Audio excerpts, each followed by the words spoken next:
Welcome to Bite at a Time Books, where we read you your favorite classics one bite at a time. My name is Bree Carlile, and I love to read, and wanted to share my passion with listeners like you. Be sure to follow the show on your favorite podcast platforms so you get all the new episodes. Or you can follow the show on YouTube, where we have playlists for all the stories.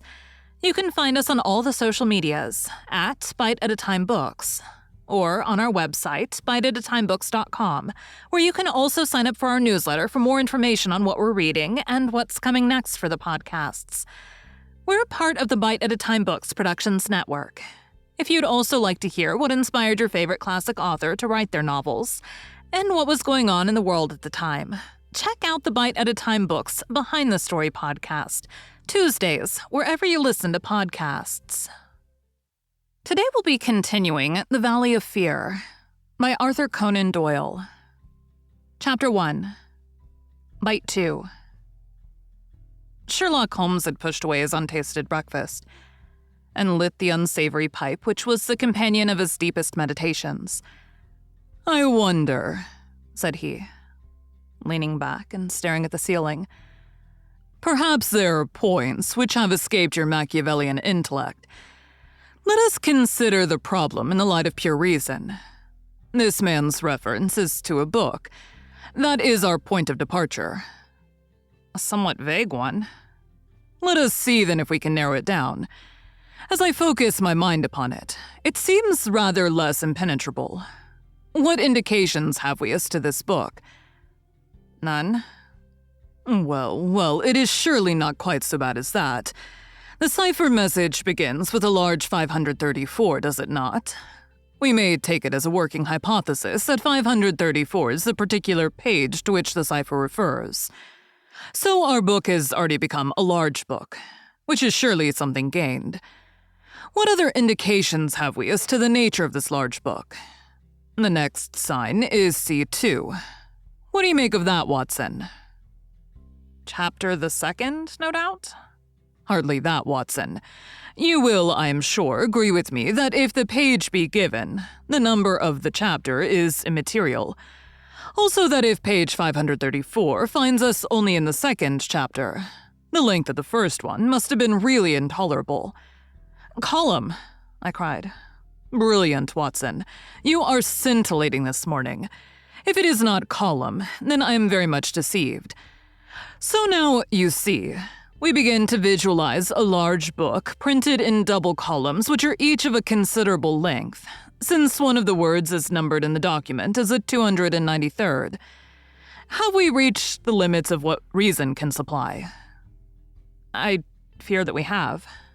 "Surely you do yourself an injustice. One more coruscation, my dear Watson. Yet another brainwave. Had the volume been an unusual one, he would have sent it to me. Instead of that, he had intended, before his plans were nipped, to send me the clue in this envelope. He says so in his note. This would seem to indicate that the book is one which he thought I would have no difficulty in finding for myself. He had it, and he imagined that I would have it too. In short, Watson, it is a very common book." "What you say certainly sounds plausible." "So we have contracted our field of search to a large book, printed in double columns and in common use. The Bible," I cried triumphantly. "Good, Watson, good. But not, if I may say so, quite good enough. Even if I accepted the compliment for myself, I could hardly name any volume which would be less likely to lie at the elbow of one of Moriarty's associates.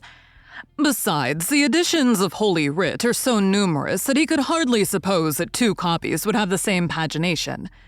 This is clearly a book which is standardized.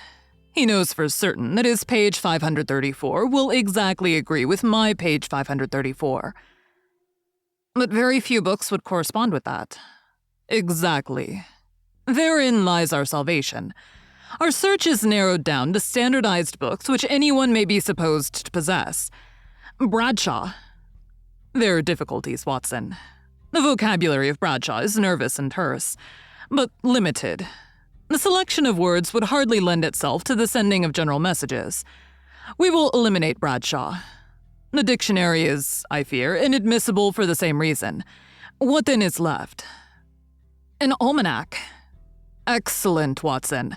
I am very much mistaken if you have not touched the spot. An almanac. Let us consider the claims of Whitaker's almanac. It is in common use. It has the requisite number of pages. It is in double column. Though reserved in its earlier vocabulary, it becomes, if I remember right, quite garrulous towards the end.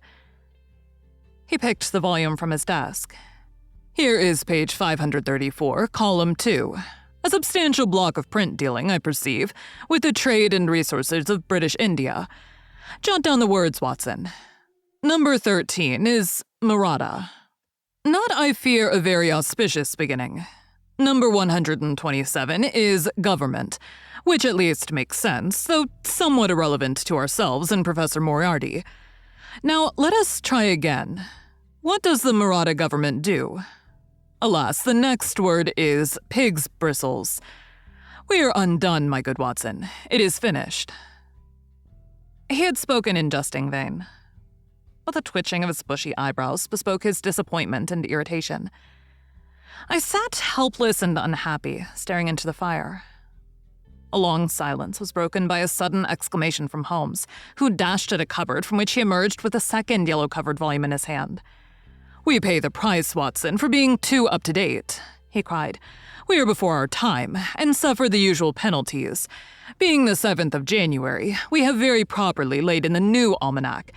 It is more than likely that Porlock took his message from the old one. No doubt he would have told us so had his letter of explanation been written. Now let us see what page 534 has in store for us. Number 13 is there, which is much more promising. Number 127 is. There is. Holmes's eyes were gleaming with excitement, and his thin, nervous fingers twitched as he counted the words. Danger. Ha, capital. Put that down, Watson. There is danger. May come very soon. 1. Then we have the name Douglas. Rich, country. Now at Burlstone House. Burlstone confidence is pressing. There, Watson. What do you think of pure reason and its fruit? If the greengrocer had such a thing as a laurel wreath, I should send Billy round for it. I was staring at the strange message which I had scrawled as he deciphered it, upon a sheet of foolscap on my knee. What a queer, scrambling way of expressing his meaning, said I.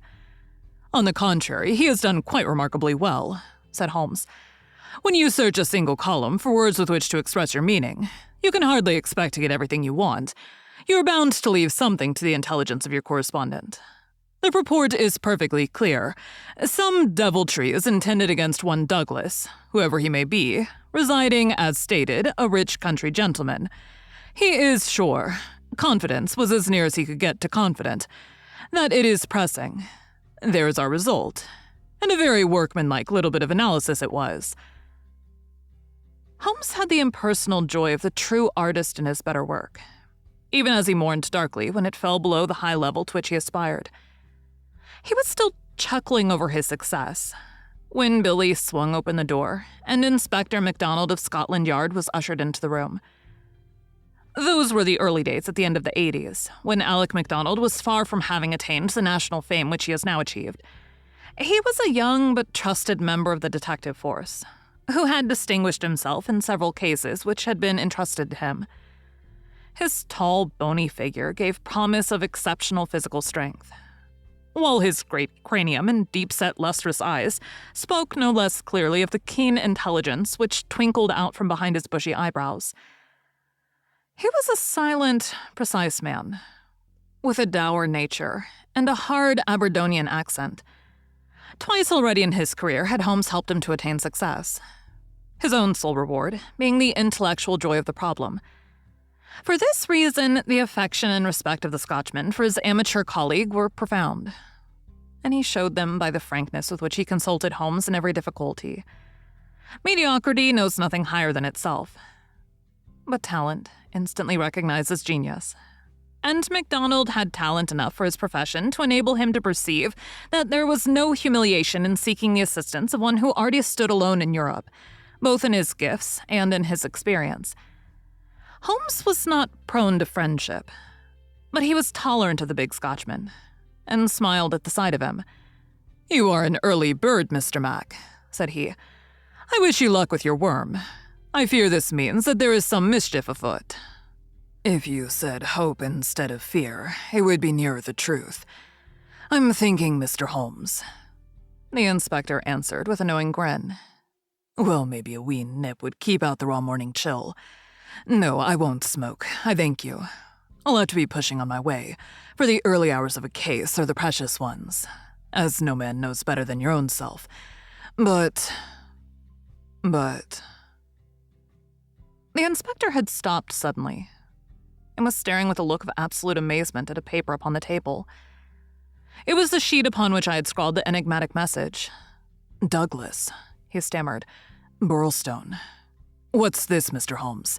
Man, it's witchcraft. Where in the name of all that is wonderful did you get those names?" "It is a cipher that Dr. Watson and I have had occasion to solve. But why? What's amiss with the names?" The inspector looked from one to the other of us in dazed amazement. "Just this," said he. "That Mr. Douglas of Burlstone Manor House was horribly murdered last night." Thank you for joining Bite at a Time Books today, while we read a bite of one of your favorite classics. Again, my name is Bree Carlile, and I hope you join us tomorrow for the next bite of The Valley of Fear. If you enjoyed our show, be sure to follow us so you get all the new episodes. We would also love for you to drop us a rating on your favorite podcast platform. You can catch us on all the social medias at Bite at a Time Books, or check out our website, biteatatimebooks.com, where you can sign up for our newsletter. Our show is part of the Bite at a Time Books Productions Network. If you would also like to hear about the authors who write the books we read on the show, check out the Bite at a Time Books Behind the Story podcast, wherever you listen to podcasts, or on biteatatimebooksbehindthestory.com.